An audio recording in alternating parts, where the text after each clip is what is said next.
Os jogadores de Indent 5 têm uma linguagem própria, e talvez você que seja novo ou veio de outro jogo não consiga entender. Hoje eu gostaria de explicar alguns termos. No começo para alguns vai parecer meio óbvio, mas eu prometo que vai ter pelo menos um que você não conhecia. E caso queira comentar algum que eu não mencionei, por favor, fique à vontade. Isso vai ajudar bastante.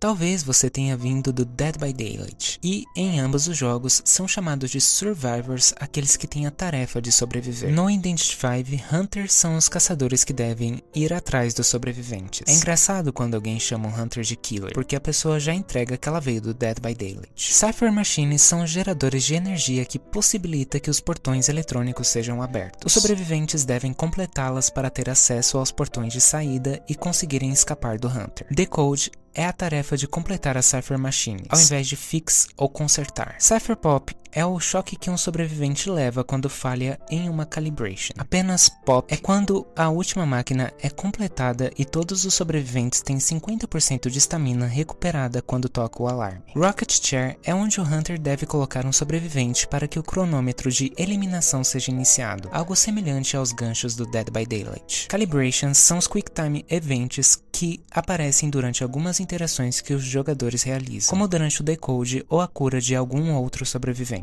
Dungeon é uma das saídas possíveis para um sobrevivente. Assim como nas hatches, é o último recurso para que um sobrevivente consiga escapar, e ela abre somente quando resta apenas um. Deduction são as pontuações que os jogadores ganham quando fazem tarefas durante as partidas. Por exemplo, curar um colega de time pode dar até 400 pontos. Tanto sobreviventes quanto hunters ganham pontos de deduction. A deduction que todos os jogadores ganham durante as partidas são somadas individualmente, e tem a Best Deduction, aquele com a pontuação mais alta. Final Talents são as habilidades mais fortes que um jogador pode colocar em sua página de talentos, ou Talent Page. Eles podem ser atingidos por meio de Talent Points. Agora alguns termos criados pelos próprios jogadores. Quando a privacidade ainda existia e o ícone dos Final Talents não aparecia no topo de cada sobrevivente na sala de espera, os jogadores falavam suas habilidades usando alguns números. Isso deixaria qualquer jogador mais novo confuso, já que isso caiu em desuso. Mas alguns jogadores ainda usam esses códigos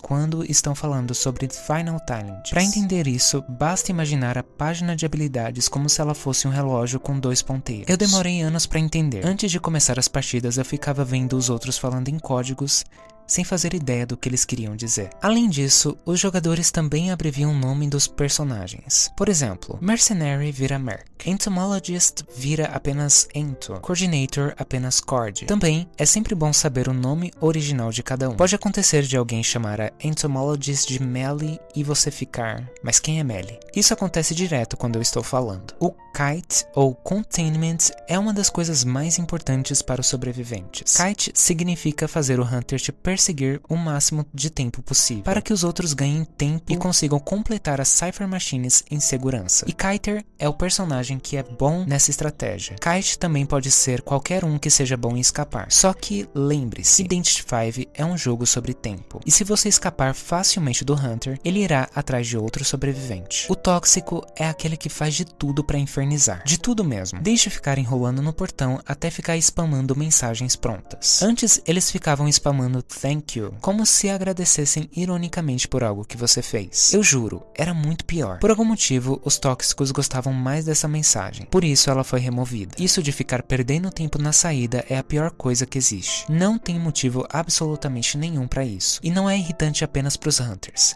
mas pro próprio time, já que os engraçadinhos fazem isso quando ainda tem alguém sendo eliminado. Ou pior, impedem que a dungeon seja aberta. Quantas vezes eu já não perdi por causa deles? E sim, quem fica perdendo tempo na saída tem um nome. Descobri recentemente. Esses seres podem ser chamados de Stand Users. O bom é quando eles são pegos. Mas o problema é que algumas pessoas rotulam qualquer coisa como tóxica. Os emotes são um exemplo disso. Por mais irritantes que alguns podem ser, eles parecem ter sido feitos para isso. Às vezes, a própria NetEase parece querer plantar o caos e gerar controvérsias. Para manter os jogadores engajados, talvez? Mas os piores são dos post-match. Não recomendo que ninguém participe desse chat. Toxiblinding é um comportamento tóxico da parte dos Hunters. É quando, sem motivo, eles deixam um sobrevivente caído no chão, mesmo quando não existe nenhuma razão estratégica nisso. Slugging é uma tática onde o Hunter derruba um sobrevivente, mas intencionalmente não prende na Rocket Chair. Isso geralmente acontece quando restam apenas 2 sobreviventes, e na maioria das vezes é apenas por estratégia, justamente para conseguir eliminar todos, o que é diferente do Toxiblinding. Friendly Hunter é o Hunter que intencionalmente quebra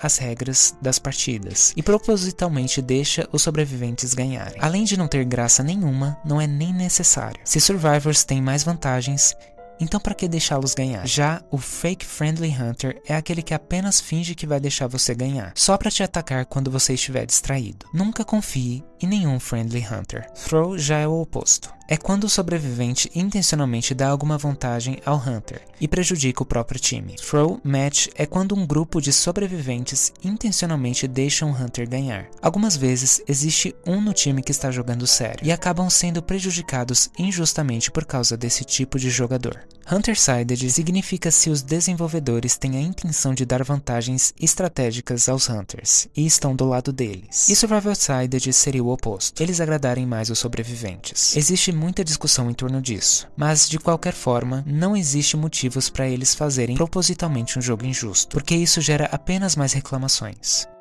Enfim, é isso.